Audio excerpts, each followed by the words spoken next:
Cara,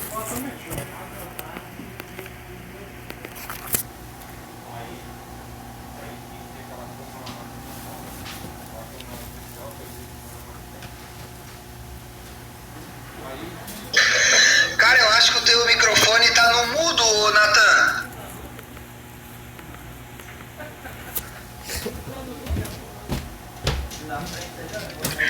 Desculpa. Estão escutando? Professor? Sim, agora sim. Desculpa. Tranquilo, tranquilo. Toca a ficha agora, vamos lá. Então, pessoal, de novo, o meu produto é um flange galvanizado, sextavado, e com esse trabalho eu procuro desmistificar a matéria-prima, funcionalidade, geometria e os processos de fabricações envolvidos. Bom, inicialmente então eu tenho a compra do material bruto de uma geometria circular de diâmetro de 200 e uma espessura de 300 milímetros. Aqui eu fiz um desenho técnico depois de todos os processos de torneamento, fresamento, perfuração, que tem o desgaste do material que é lapidado, para inúmeras funções, como os flanges, por exemplo, que unem dois componentes de tubulações sob força de compressão, permitindo o desmonte das tubulações sem operações destrutivas. O ferro fundido maleável de núcleo preto é normatizado pela norma NBR 6590.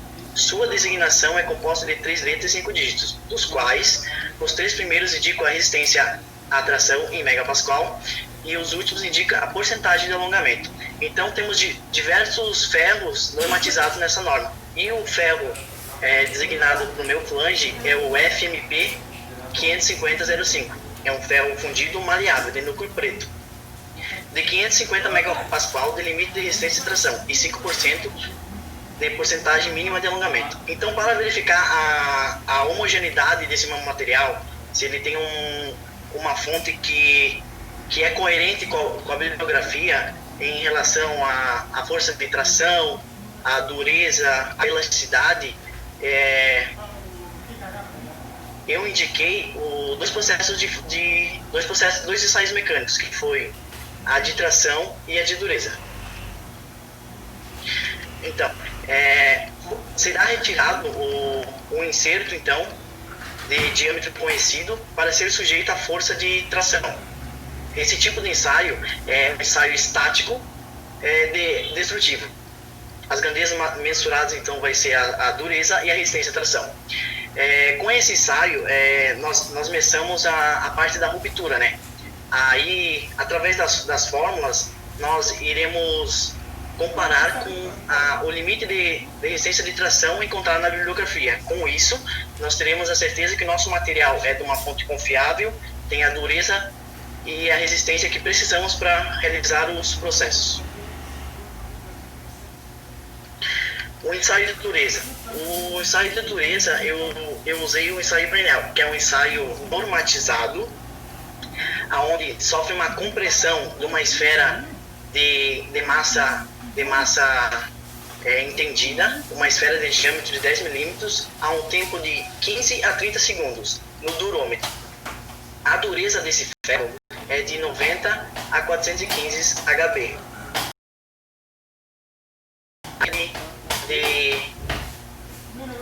De dureza Brinell, do inglês, né? Aqui temos a fórmula para meçar a dureza. A dureza Brinell, então, é igual a 2 vezes a força dividido por π vezes o diâmetro da esfera sobre o diâmetro da esfera menos a raiz da diferença do diâmetro da esfera menos o diâmetro da calota. E através dessa forma nós temos o percentual Brinell de dureza do nosso material. Bom, então eu vou falar um pouco sobre as ferramentas utilizadas no processo. Bom, meu material vai ser lapidado em um torno mecânico do Sanchez Blanes C. Esse torno ele foi usado num exemplo guia citado aqui nesse trabalho. Então, para que se inicie a usinagem, do metal fundido será preso na placa de 3 castanhas do torno na vertical para sofrer o torneamento. Assim, retira-se o cavaco para chegar até o diâmetro desejado. A ferramenta de torneamento será um inserto 120-408, escolhido através da análise de diferentes testes de usinagem de ferro fundido, estratificados na dissertação de mestrado, aspectos tecnológicos de torneamento do ferro fundido ventricular e ferramentas de corte metal duro, cerâmica e CBN. Então, nesse artigo, eles pegaram diferentes ferramentas de diferentes metais e com várias forças de corte, eles foram estratificando qual era o melhor material para usinar o ferro fundido. Aí foi através desse artigo que eu escolhi a geometria e o metal que eu iria usinar o meu flange galvanizado. Então a ferramenta é essa pastilha hexagonal compacta. O material dessa ferramenta é um metal duro com tripla camada de revestimento de titânio, óxido de alumínio e carboneto de titânio. Esse revestimento vai garantir que essa ferramenta ela tenha maior dureza e mais resistência à abrasão. E isso é uma característica muito importante quando tu vai usinar o teu material. No caso, a tua ferramenta tem que ter esses índices maior do que o material que vai ser lapidado, pois senão ela seria lapidada e a peça ficaria intacta. Aqui eu tenho as características técnicas do tamanho da pastilha, espessura, diâmetro do furo, raio. Então essa ferramenta é usada nos processos de torneamento, desbaste e acabamento. No torneamento, retira-se o cavaco em excesso do diâmetro de 10 mm. Já estou falando do início da lapidação do meu flange, que foi o torneamento. Nesse processo é indispensável a utilização do parquímetro para a verificação do avanço da retirada do cavaco. Então, uma ferramenta secundária que deve ser utilizada para a lapidação do flange galvanizado é o parquímetro, porque no torno tem a rotação do torno, tem a aproximação da peça, aí para calcular o avanço da retirada do cavaco é interessante usar o parquímetro para ter uma melhor exatidão. Bom, então o fresamento. Bom, o fresamento então após o torneamento, a perfuração e o alargamento da rosca do flange, temos o processo de fresamento, onde o flange deve ser preso na placa de 3 castanhas e de 660 graus da escala da placa ele é fresado, totalizando 360 graus da circunferência completa de 6 lados fresados, formando as arestas sextavadas inscritas na circunferência 56,9. Aqui eu quis dizer o seguinte: depois do torneamento eu tenho o centro com um círculo de diâmetro 56,9. Quando esse meu flange é colocado na horizontal, vem a fresa e ele é girado de 60 e 60 graus. Por ele ser sextavado, daí a 360 graus. Então eu tenho a perfeita geometria do sextavado do flange. A minha ferramenta que eu iria colocar na fresa seria a broca helicoidal, cônica de 3 gumes. Essa broca também é do material mais resistente e mais abrasivo, é de metal duro, com revestimento de titânio e carboneto de tungstênio, o que vai garantir a resistência ao desgaste e mais tenacidade. As características técnicas dessa broca é dureza quente, resistência a calor, resistência à oxidação, resistência à difusão de metais ferrosos. Bom, em relação à temperatura, Ferrarese afirma que cerca de 87 a 90% da energia mecânica é transformada em calor, dissipado na peça, ferramenta, cavaco e fluidos, em porcentagens diferentes. Isso é proporcional a parâmetros de corte, de forma que há um aumento da velocidade de corte. Bom, aqui entra aquele índice do aproveitamento da ferramenta, do processo, porque grande parte da energia mecânica do torno ele é dissipado na forma de calor, e isso é um problema bem constante na usabilidade do produto. Então, para diminuir esse agravante, é interessante ter a utilização de líquidos lubrificantes. Então, para diminuição da temperatura entre as ferramentas e o produto, fato esse que incide diretamente na vida útil da ferramenta, seguindo critérios técnicos, econômicos e ambientais, o fluido escolhido por mim é o óleo vegetal, diluído em 4% de água, sendo esse um dos fluidos menos prejudiciais à saúde e ao meio ambiente. As vantagens da utilização desse produto é o refinamento da rugosidade, conservação do fio das ferramentas, lubrificação da peça e aumento da qualidade do produto. Então, diminuindo a temperatura de corte, eu consigo ter um melhor produto, porque meus processos vão ficar melhores. A única desvantagem da utilização desse líquido lubrificante é o gasto com fluido. Bom, aqui em relação à força de corte. A força de corte para a usinagem depende de dois principais fatores. São eles: o material da peça usinada e a área do cavaco retirada da peça. Para desenvolver o cálculo da força de corte, deve ser levados em consideração o material usinado e sua pressão específica, sendo esta a energia de corte equivalente por unidade de volume, ou seja, a energia necessária para remover uma unidade de volume da peça. Segundo a norma alemã AWF 158, a pressão específica para o flange, sendo esse de metal fundido maleável, é de 1.250 Nm por metros cúbicos, para um avanço de 0,4. Bom, então, para fazer o cálculo da força de corte, velocidade de corte, eu busquei na bibliografia, acho que até foi uma norma trazida pelo professor, busquei a força de pressão específica, para mim fazer os cálculos de força de corte e potência de corte. Então temos aqui a fórmula: força de corte igual a constante vezes a profundidade vezes a lateral, no caso a área, né, lado vezes lado.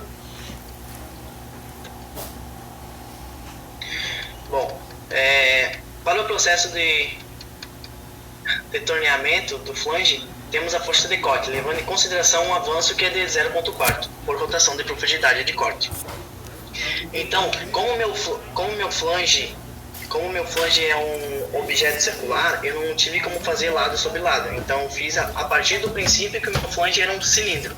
A partir disso, calculei a área total, que era a lateral mais a área da base, e comecei a desenvolver os cálculos. Então, partindo do princípio que a área do cilindro será calculado o volume de material retirado da peça, subtraindo pela área total da área após o torneamento. Então, eu tenho um cilindro inicial sem o torneamento, eu calculei a área dele, que seria a área lateral mais a área da base, levando em consideração que eu queria achar a área do material retirado, do material lapidado. Aí depois a segunda área seria a peça depois de lapidada. Aí então eu fiz a subtração da área total menos a área depois lapidada para achar o material retirado da peça. Com isso eu fiz a multiplicação da constante para achar a força de corte, que deu esse número gigante. Um trabalho que eu apresentei. Então, no que se refere à potência de corte, o torneamento do flange em torno Sanches com velocidade de corte a velocidade do torno é de 125 a 1400 RPM. Pode ser calculado da seguinte forma: no caso, a potência de corte é a força de corte vezes velocidade de corte dividido por 60.000. Levando em conta o comportamento do desgaste da ferramenta MDA, que essa é o meu inserto que eu usei através da leitura do artigo, indica-se a velocidade de corte igual a 180 metros por minuto. Velocidade esta superior apresentada na tese. Contudo, os ensaios não foram realizados com a utilização de lubrificantes, diferente da fabricação do flange. Dessa forma, a tendência do torneamento será mais preciso e rápido. Então, como eles estavam no artigo, eles estavam desmistificando qual era o melhor material para usinagem, eles não usaram o líquido lubrificante. Então, como eu estou utilizando, eu botei uma velocidade de corte um pouco superior, porque eu não teria tudo isso de tensão.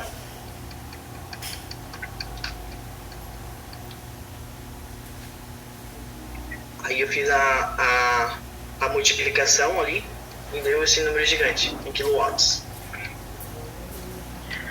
A usabilidade tende a ser maior quanto menor pela pressão específica de corte e a força de corte, ou seja, para uma força de avanço constante, à medida que diminui a pressão específica de corte, aumenta a força de corte e a usabilidade. O inverso também é válido.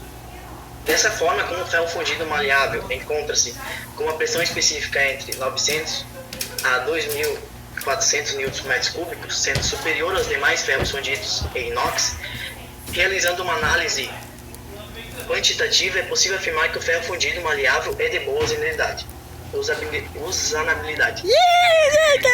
Outro índice que implica no nível de usinabilidade é a resistência química e física do material usinado, podendo ser diminuído pela lubrificação de corte, por utilização do líquido lubrificante na usinagem, obtendo-se menor pressão específica de corte e método no cavalo. E seria isso o meu trabalho. Aqui tem umas referências dos artigos que eu fiz. Que legal, Nathan. Foi tu, se eu não me engano, que me mandou um e-mail justamente me questionando, tirando dúvidas sobre esse cálculo, né? A gente conversou um pouco sobre isso por e-mail ou eu tô confundindo? Não, foi eu mesmo. Na verdade, eu achei uma força muito grande, né? Porque como o professor falou que no caso a força de corte seria proporcional à multiplicação da constante vezes a área do material retirado, quando eu fui fazer a área, né, daquele meu cilindro, eu achei um número muito grande. Aí com isso foi uma força muito grande. Isso. Na verdade, isso me chamou... Tá, pode falar. Aí isso me chamou a atenção, por isso que eu estava achando que alguma coisa... É que, na verdade, o professor mostrou, né, o cálculo num contexto de um material não cilíndrico, que no caso seria lado vezes lado, com um avanço um pouquinho menor que o meu, porque no caso ali seriam 20 milímetros de material retirado. Então o cálculo deu gigante. Mas, na verdade, isso eu lembro, na verdade a tua pergunta foi justamente sobre isso, como é que se calcularia primeiro a área, né? Como é que era o cálculo, qual era a área a ser considerada, porque eu acho que a gente pode ter errado ali, tá? Eu vou dar uma olhada com calma, né, nos trabalhos que vocês estão apresentando, depois eu vou sentar, eu vou ver direitinho o que vocês fizeram, vou tentar refazer algumas contas, algumas informações que vocês estão trazendo. Eu também gosto de checar na internet para eu poder também aprender algumas coisas, mas veja, se tu achou daquela ordem de 100, foi 100 e poucos quilowatts, isso já está dando da ordem de, portanto, megawatts, né? Sim. E é muita potência, tá? Porque essa potência ela vai requerer uma instalação fabril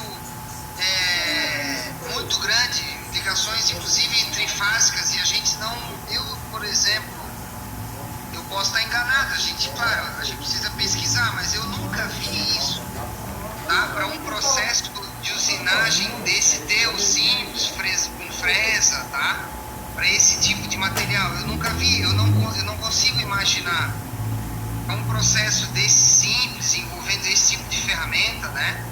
Esse nível de potência, porque imagina então, quando a gente quer fazer algo realmente que consuma potência, nós vamos precisar de uma usina para poder alimentar a fábrica. Então assim, também não fiquem